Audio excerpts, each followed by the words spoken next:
Welcome back to another technical deep dive here in the Debug Zone.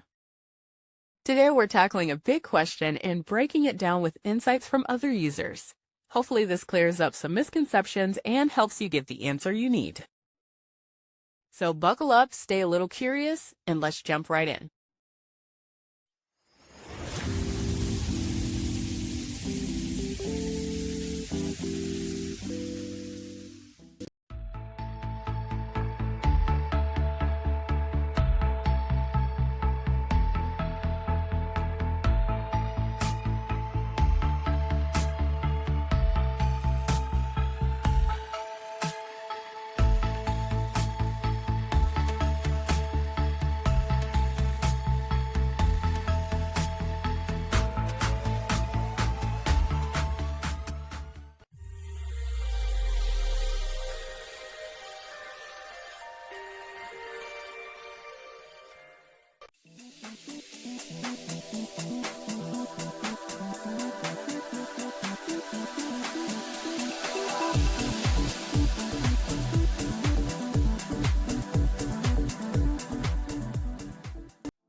And that's a wrap.